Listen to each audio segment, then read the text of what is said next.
Hello students, now the glimpse of India. Glimpses means झलके झलकियाँ, भारत की झलकियाँ. ए baker from Goa, एक गोवा के बेकर के बारे में बात की गई है. Right, about the author Lucio Rodrigues was one of few outstanding Konkani essayists. Lucio जो थे वो कोंकणी निबंधकारों में एक कुछ जो श्रेष्ठ निबंधकार थे उनमें से एक थे. An authority on Goa folklore, और गोवा फॉकलोर की अथॉरिटी में ही मेड मैनी कंट्रीब्यूशन, उन्होंने बहुत सा योगदान दिया है. लाइक इन द गांव ट्रिब्यून, उनके जो निबंध थे वो थे द गांव Tribune, the times of India and the Goa today. इस तरह की उन्होंने रचनाएं की थी. He also featured all India radio and radio Goa, और उन्होंने अपना जो उनकी जो कला थी उन्होंने रेडियो गोवा पर भी उन्होंने प्रदर्शन किया और ऑल इंडिया रेडियो पर भी वो आते थे. About the chapter A baker from Goa, Goa के जो बेकर थे रोटी बनाने वाले जिसे बोलते हैं सिंपल भाषा में, is a pen portrait of a traditional Goan village. उन्होंने पेन से एक चित्र बनाया हुआ था, ओरिजिनल चित्र जिसे कहते हैं. आजकल की तरह नहीं कि हम 3D से बना लिया, मगर ओरिजिनल जो पेन से पोर्ट्रेट बनाते हैं उन्होंने गांव का जो पारंपरिक था उसका उन्होंने एक चित्र बनाया था. बेकर, किसका? बेकर का, कि वहाँ के बेकर कैसे होते थे, किस टाइप का उनका ड्रेसिंग सेंस होता था, किस टाइप का उनका बॉडी स्ट्रक्चर होता था. तो वो still has an important place in the author society. आज भी वो लेखक की सोसाइटी में, ऑथर की सोसाइटी में एक महत्वपूर्ण स्थान रखते हैं. अब इसमें आया आपके की पॉइंट्स. की पॉइंट क्या है? द एल्डर्स इन गोवा, गोवा में जो सीनियर लोग हैं, पुराने लोग हैं, आर नॉस्टेलेजिक. नॉस्टेलेजिक मीन्स बीते वक्त की याद करते हैं. About the good old Portuguese days. Goa में एक्चुअली पुर्तगाली रहते थे, ठीक है, पहले. तो उनमें एक कल्चर था, वो लोग रोटी नहीं बनाते थे, बाकी चीज़ घर में बनाते थे, मगर रोटियां वो लोग रेडीमेड बाहर से खरीदते थे. तो वो क्या होता था, वहाँ पे बड़े पैमाने में बहुत बड़े स्तर पे बेकर्स होते हैं जो सिर्फ रोटी बनाते थे. तो रोटी में भी वैरायटी होती थी, प्लेन रोटी, मीठी रोटी, जैसे हमारे यहाँ यूपी में होता है पूड़ियाँ बनती हैं, फिर मीठी पूड़ी बनती है. तो ऐसी वैरायटी ऑफ रोटीज़ वो बनाते थे. किस लिए? कि पार्टी के लिए अलग, नॉर्मल डेज़ के लिए अलग. तो इस तरह वहाँ की रोटियाँ जो थी, ब्रेड थी, वो बहुत फेमस थी. और वो बेकर्स भी बहुत फेमस थे जो वो रोटी को बनाते थे और बेचने आते थे सुबह और शाम 2 टाइम्स में. तो उनको बेचने का तरीका भी अलग होता था. वो लोग क्या करते थे, बेल बजाते थे, तो लोग समझ जाते थे कि बेकर आ गया. फिर वो लोग वहाँ पे इकट्ठे हो जाते थे और वो उन सबको रोटियाँ बांट देता था. पैसे लेता था, फ्री में नहीं देता था, मगर वो पैसे लेके रोटियाँ सेल करता था. The elders in Goa are nostalgic about the good old Portuguese days.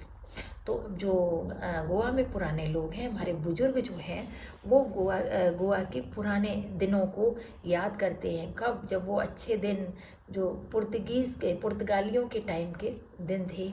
And their famous loaves of bread, उस समय की जो ब्रेड बहुत फेमस होती थी, प्रसिद्ध होती थी. Portuguese have left but bakers still exist in Goa. पुर्तगाली तो गोवा से चले गए, मगर बेकर्स आज भी गोवा में हैं. Point 3, the bakers in Goa are called pader. Goa में बेकर्स को, यानी कि रोटी बनाने वाले को, पैडर बोलते हैं, paders. The pader was an important person during old time in Goa. Pader का गोवा के पुराने दिनों में बहुत महत्वपूर्ण व्यक्ति माना जाता था. The father may not be alive, पिता अब जीवित नहीं हैं, but the son still carries on the profession of bread making. पहले क्या था, जो आज के टाइम में क्या है कि जो लोग बेकर थे तो वो बुजुर्ग थे उनके, वो आज जीवित नहीं है, पुराने लोग, यानी कि फादर लाइक. बट उनके बेटे हैं, वो आज भी ब्रेड मेकिंग का जो उनका प्रोफेशन है, उनका पारंपरिक धंधा है, वो आज भी चलाते हैं. द थर्ड and the jingle of the traditional bakers bamboo can still be heard in some places. कुछ स्थानों पे आज भी वो लोग जिंगल और थर्ड बजा के अपने कोई पारंपरिक तरीके से, बांस में उनके क्या होती थी, जिंगल बंधी रहती थी, घंटी होती थी, उसको वो बजाते थे, वो आज भी कुछ स्थानों पे सुनी जा सकती है।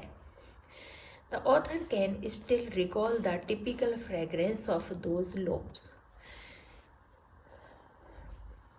ऑथर जो है यानी कि लेखक आज भी रिकॉल माने याद करता है द टिपिकल फ्रेग्रेंस, वो एक विशेष खुशबू किसकी, द दोज लोब्स, जो रोटियां वो बना के लाता था उनकी जो विशेष खुशबू होती थी उनको बेकर्स आज भी याद करता है। द ही रिमेंबर्स, वे याद करता है कि that the bakers was a friend, companion and guide to all the children in the village. जो बेकर होते थे वो गांव के सारे बच्चों के लिए फ्रेंड भी होते थे, कंपेनियन एक साथी भी होते थे, एंड गाइड और बच्चों को गाइड भी करते थे। क्योंकि जैसे वो आता था बेकर, बेल बजाता तो सारे बच्चे खूब सारी भीड़ लगा के वहाँ पर इकट्ठे हो जाते थे। He used to come twice, वह दिन में 2 बार आता था। वंस, एक बार, when he set out in the morning, जब सूर्योदय सुबह होता है तब वो आते थे। ऑन ए सेलिंग राउंड, अपने बेचने के एक राउंड लेते थे, मतलब सब जगह बेचते हुए निकलते थे। एंड देन अगेन, और दोबारा, when he return after emptying his huge basket, जब उनकी जो विशाल टोकरी थी, जो विशाल बास्केट थी, एम्पटिंग माने खाली करते हुए लौटते थे, तो 2 बार चक्कर मारते थे। The children ran to meet him, बच्चे उनसे मिलने के लिए दौड़ पड़ते थे। ऑन हियरिंग द जिंगल थर्ड ऑफ हिज बैम्बू, उनके बैम्बू में यानी उनके बांस में जो जिंगल थर्ड की आवाज़ सुनने के लिए बच्चे उनसे मिलने के लिए दौड़ पड़ते थे। They loved the bread bangle, वो ब्रेड बैंगल को पसंद करते थे या प्यार करते थे। वह which he brought specially for them, जो स्पेशली बच्चों के लिए आती थी। They use to surround him, पे उन्हें चारों तरफ से घेर लेते थे बेकर्स को। And peep into his basket, और उनकी बास्केट में झांकते थे। पीप माने होता है झांकना। स्वीट ब्रेड कॉल्ड बोल, जैसे स्वीट ब्रेड मतलब जैसे हमारे यहाँ मीठी पूड़ी बनती है वैसे स्वीट ब्रेड भी होती थी, उसको बोल कहा जाता था। Was a must as marriage gift in Goan culture, गाँव के कल्चर में, गाँव की सभ्यता में उसे शादी में गिफ्ट किया जाता था। ठीक है, जैसे लड़के की शादी हुई तो लड़की वाले के यहाँ भेजते थे, लड़की की शादी हुई तो लड़के वाले के यहाँ भेजा जाता था। वही गिफ्ट के रूप में मीठी ब्रेड को पसंद करते थे। Cakes and bolinhas are a must for Christmas, और क्रिसमस के लिए केक्स बनता था और बोलिनास बनाया जाता था। एंड अदर फेस्टिवल, और दूसरे त्योहारों पे, फॉर द गाँव, therefore the baker is an important part of the गाँव पीपल, और गाँव में जब दूसरे त्यौहार होते थे तो बेकर्स जो होते थे वो गाँव के लोगों के लिए बहुत महत्वपूर्ण होते हैं। The baker during the Portuguese time, पुर्तगालियों के समय में, use to bear a peculiar माने एक विशेष प्रकार का special dress known as the kabai. पुर्तगालियों के टाइम में बेकर एक विशेष प्रकार का ड्रेस पहनते थे जिसको कवाई कहा जाता था। It was a single piece long frock, एक लंबा फ्रॉक होता था, जैसे आजकल लोग गाउन पहन लेते हैं, लॉन्ग गाउन जिसे बोलते हैं, 1 पीस ड्रेस बोलते हैं, which reached down to the knee, जो कहाँ तक होता, घुटने तक। During the author's time, author के समय में के दौरान, the bakers use to bear a shirt and trouser, लेकिन जब लेखक बताता है कि उसके समय में बेकर्स शर्ट और ट्राउज़र पहनते थे। Which were shorter than full length, पूरी लेंथ से थोड़ी छोटी होती थी। One and longer than half pant, और हाफ पैंट से बड़ा होता था उनका पैंट, लेकिन फुल पैंट से कम होता था, उसको क्या बोलते हैं, कैप्री। ठीक है, आज के टाइम हम कैप्री बोलते हैं, तो वो लोग कैप्री पहना करते थे। Bills were collected by the bakers at the end of the month, और महीने के अंत में, बेकर रोज पेमेंट नहीं लेता था, जब महीना पूरा हो जाता था, 1 मंथ कंप्लीट हुआ, तब वो लोग बिल देते थे कि आपका ये 1 मंथ का ये बिल हुआ। Monthly accounts used to be recorded on some wall in pencil. Monthly record के लिए क्या होता था, कॉपी नहीं बनाई जाती थी, दीवालों पे, हर घर के दीवार पे लिख देते थे आपका इतना पेमेंट है, आपका इतना पेमेंट है, पेंसिल से लिखा जाता था। Baking was a profitable business in the old days. Baking जो थी यानी कि ब्रेड बनाना पुराने दिनों में एक बहुत ही प्रॉफिटेबल बिजनेस था, बहुत बड़ा इससे प्रॉफिट होता था। क्योंकि ब्रेड इसलिए प्रॉफिट होता था क्योंकि ब्रेड जो है वो डेली यूज की चीज़ है, तो वो डेली बिकती थी, उसके लिए उन्हें किसी कस्टमर को, नए कस्टमर को नहीं बनाना पड़ता था। देयर प्लम फिजिक, प्लम माने होता है थुलथुल, मोटे टाइप के, जो मोटे लोग होते हैं, तो उन बेकर्स का फिजिक कैसा होता था, थुलथुल टाइप का। Was evidence of their prosperity, evidence माने जो प्रमाण था, प्रॉस्पेरिटी माने संपन्नता का। उन्हें बड़े मोटे, एकदम हेल्दी और थुलथुल टाइप के होते थे, उसे देख के लगता था कि ये बहुत संपन्न है।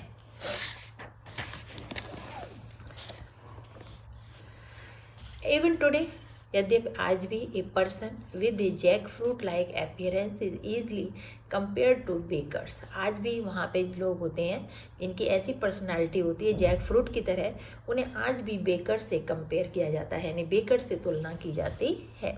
इन गोवा में जो मोटे ताजे हेल्दी थुलथुल टाइप के लोग होते हैं, उन्हें आज भी पुराने दिनों के बेकर से तुलना की जाती है। अब आते हैं समरी पर।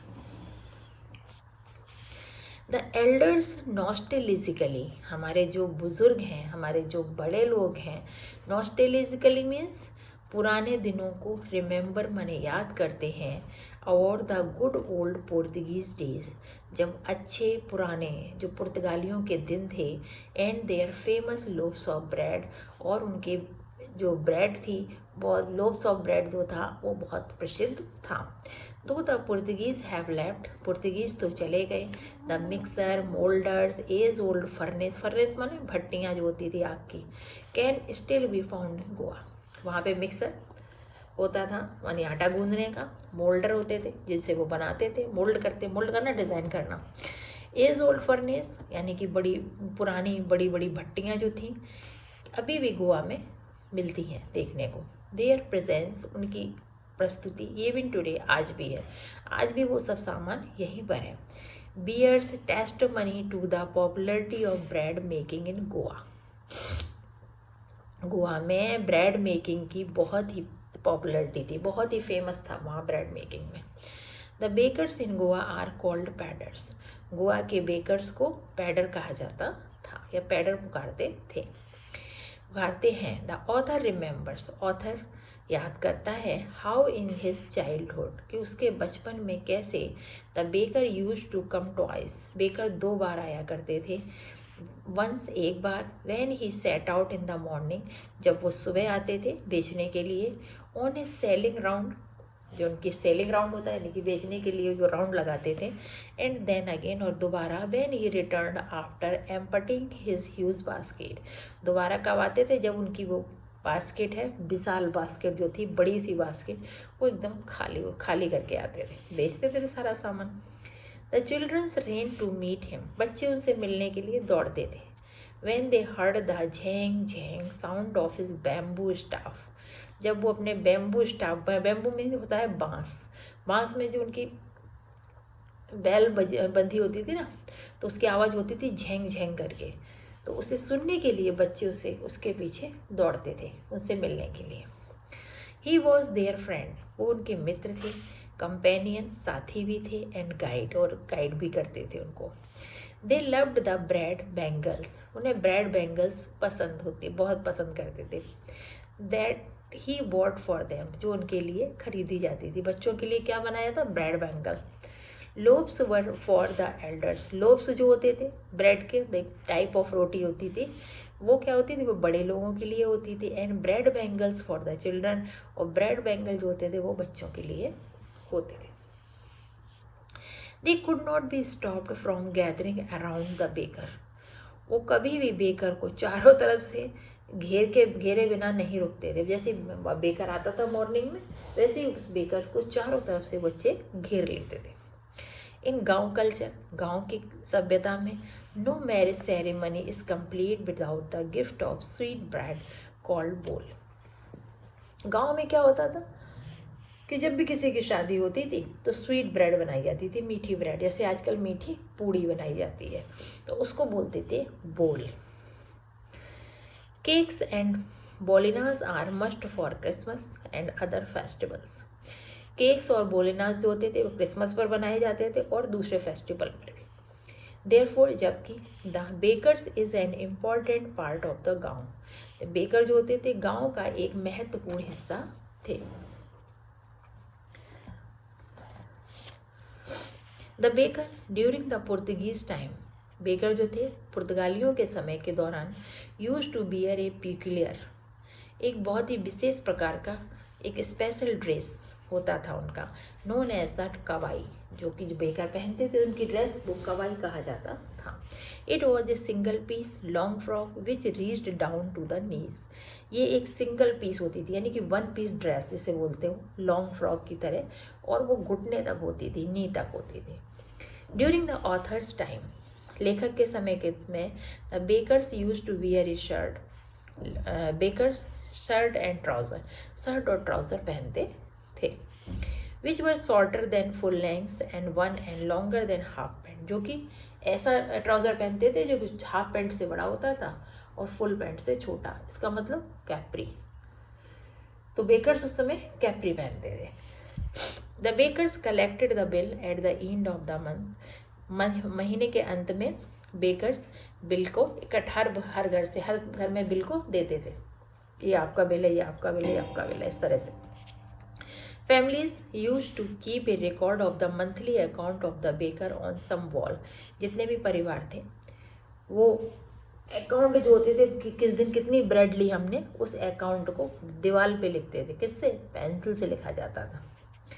इन pencil, baking was a profitable business in the old days, पुराने दिनों में ये बेकिंग करना एक बहुत ही प्रॉफिटेबल बिजनेस था, यानी कि फायदे का सौदा।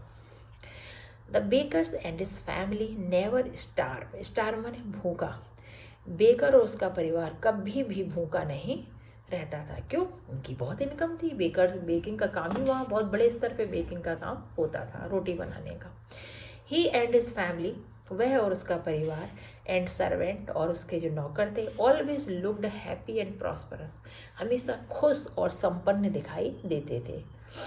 बेकर, बेकर का परिवार, बेकर के नौकर जो होते थे, वो सारे लोग जितने भी उनके यहाँ काम करते थे हमेशा खुश और संपन्न दिखाई देते थे। The plump physique of baker was evidence of their prosperity. Plump माने होता है थुलथुल शरीर जो होता है, मोटा। उनका बेकर का जो थुलथुल फिजिक्स होता था, शारीरिक बनावट जो थी उनकी, वो थुलथुल टाइप की, मोटापे जैसी, तो वो उसकी संपन्नता का प्रमाण थी। इन गोवा, गोवा में इवन टुडे, आज भी, a person with a jackfruit like appearance, ऐसे पर्सन जिनका शरीर थुलथुल टाइप का, यानी जैक फ्रूट की तरह होता है, कटहल बोलते हैं, जैक फ्रूट मीन्स कटहल की तरह मोटा सा थुलथुल सा, is easily compare to baker, आज भी लोग उन्हें बेकर से कंपेयर करते हैं। ठीक है, इसमें जो भी आपको प्रॉब्लम हो आप हमें कमेंट्स करके लिखिएगा और हमारे चैनल को लाइक करें, सब्सक्राइब करें। Thank you.